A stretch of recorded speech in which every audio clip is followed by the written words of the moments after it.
Hey guys, welcome to Spooky Witches UK. Today I'm going to be telling the story of the events that surround the Texas Chainsaw Massacre. Now, whilst this film is said to be based on true events, most of its plotline is largely fictional, so just bear that in mind. However, it is actually based on somebody, so let's get to it.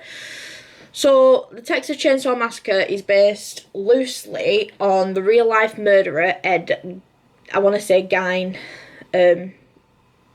So, Edward Theodore Gein was born on the 27th of August, 1906, and he was born in La Crosse, Wisconsin, to a passive father who was an alcoholic because he liked to drink his problems away, and a very domineering religious fanatic mother called Augusta.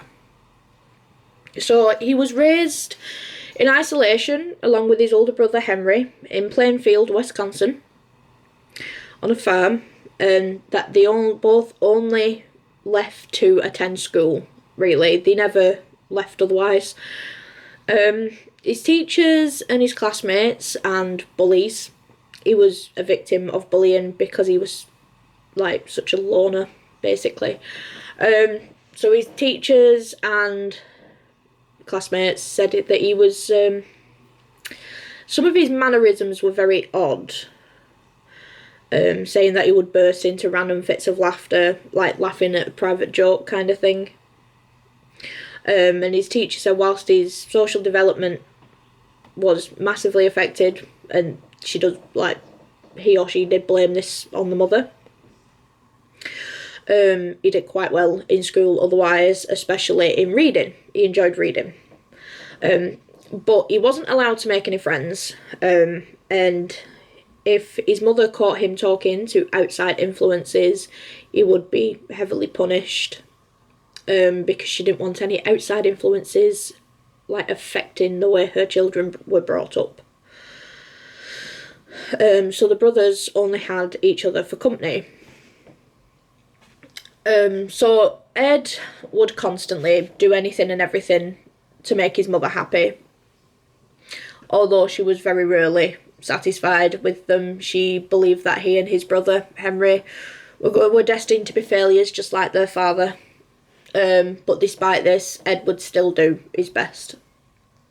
So fast forward to the 1940s, and Ed's father, George, has a heart attack and dies. So now realising that they need to make money, both of the boys start picking up handyman jobs to make sure that the mother could financially stay afloat. The boys were considered reliable and honest people by neighbours and residents of the community, and whilst they both did handyman jobs, Ed babysat neighbours' children. And he seemed to enjoy babysitting because he related more to the children than he did adults. So,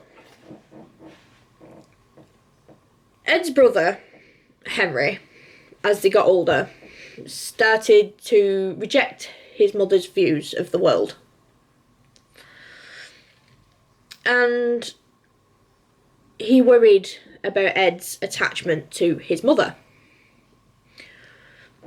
Do you know what? I think we need these Christmas lights on.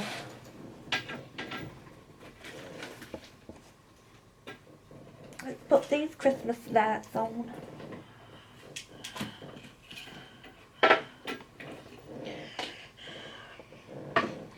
Let's untangle them, because they're all tangled everywhere. Oh, look at that. That's better. So, where was that? Right, yeah. So, he worried about Ed's attachment to their mother. So, now, he would frequently badmouth their mother in front of Ed.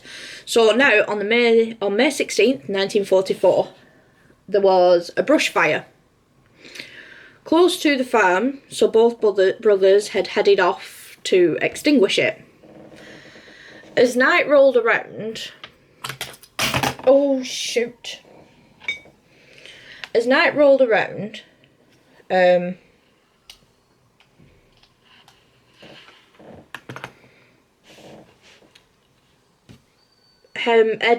and Henry had gotten separated. So he reported to the police that Henry was missing. And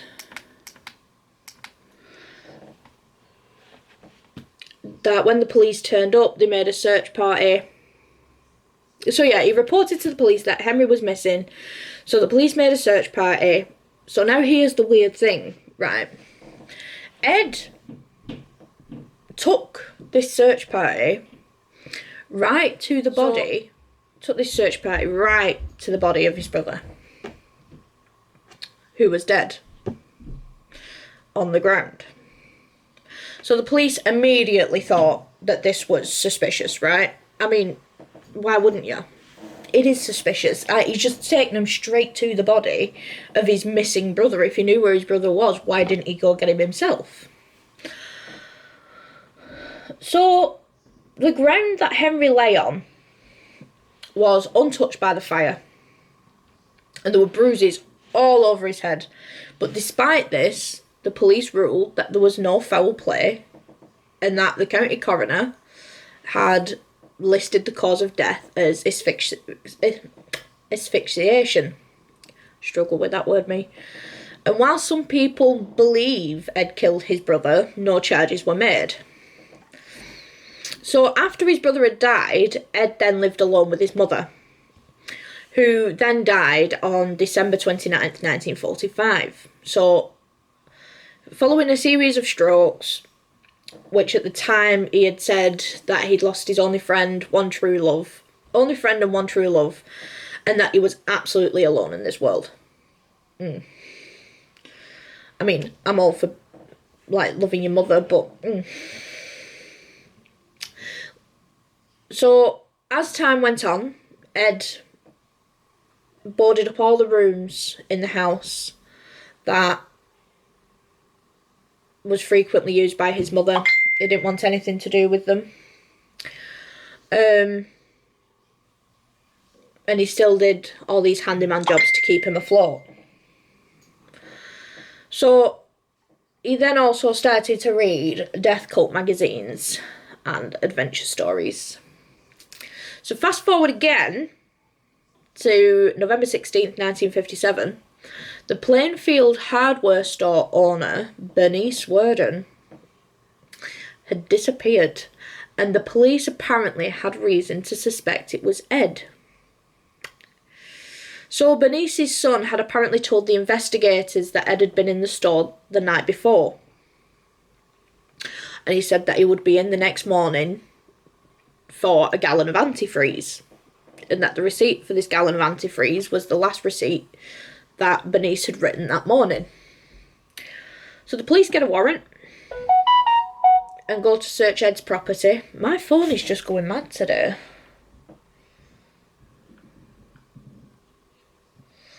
So they get this warrant, they go search Ed's property, and I'm not going into all the gory details of what they found there. I will list some of them, but not the explicit ones. So they found Bernice's body. Again, not going into details. If you want to know, then just Google Ed Gein. Like, personally, to respect, like, my views and other people's views, I am going to spare the gory details. So they found Bernice, and upon further search of the property, they found 4 noses, whole human bones and fragments, 9 masks of human skin, bowls made from human skulls, and female heads with tops chopped off. So there was more. There was a whole bunch of stuff, like, and it just gets more and more gruesome and honestly sickening, but the list goes on. So the police arrest him, and during questioning, Ed stated that between 1947 and 1952, he had made over 40 nightly visits to the graveyard, where he had then been digging up freshly buried bodies, to which he then took home and tanned their skins. He apparently robbed 9 graves and led investigators to the locations. So they were questioning his story, right? Because how could one man dig up these graves and carry these bodies off on his own? However, they exhumed the coffins of these poor souls and they found them empty. So therefore proving that Ed was telling the horrible truth. He said that shortly after his mother had died, he wanted to have a sex change and therefore started to create his woman suit so he could at least pretend to be female. He denied having intercourse. I'm going there. He denied having intercourse with the bodies, saying that they smelled too bad. No shit, Sherlock. They were dead. Anyway, during the investigation, Ed admitted to the murder of a tavern operator who had been missing since 1954. So, when questioning the neighbours of Gein, a 16-year-old boy admitted to knowing about shrunken heads, saying that Ed had told them that they were a relic from the Philippines sent to him by a cousin who was in World War II. Sorry, this story makes me feel very sick. So, I want to say it's Wushara, County Sheriff, allegedly assaulted... Where am I up to here? Right, so yeah. So, they were sent to him from a cousin who served in the Second World War. Upon further investigation, police found that these were, in actual fact, masks made from human skins that Ed wore. So, the county sheriff allegedly assaulted Gein by banging his head into a table and a brick wall for a confession, making Gein's initial confession inadmissible in a court of law. The sheriff died not so long after testifying at his trial. He died of a heart attack at the age of 43. One of his friends said that he feared testifying because of the alleged assault and that the horror of Gein's crimes pushed him too far, and that his friend and that he'd said that his friend had died by Ed Gein as if he had butchered him himself. That was a lot to get out. So on November 21st, 1957, the trial of Ed Gein began. He was arraigned on one account of first-degree murder in Wushara's County Court, where he entered the plea of not guilty by reason of insanity. He was found mentally incompetent and unfit to stand trial.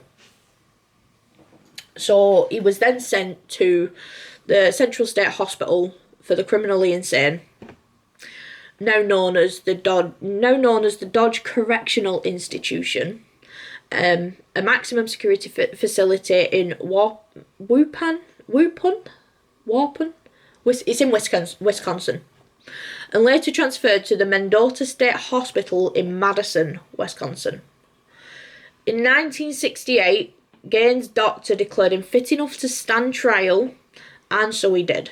So the trial began on the 14th of November 1968, and it lasted 1 week, and he was found guilty of murder in the first degree, but because he was legally insane, he spent the rest of his life in a hospital. So, on March the 20th, 1958, Gein's house was burned to the ground. Suspected arson, and being told of the news, all Ed did was shrug his shoulders and say, just as well. Also in 1958, Gein's car that he had used to haul the bodies around in was sold at auction for $760. But it would be $5,718 considering inflation, to a carnival owner known as Bunny Gibbons, who then charged people 25 cents to see it. I don't know if that's morbid curiosity or what, like.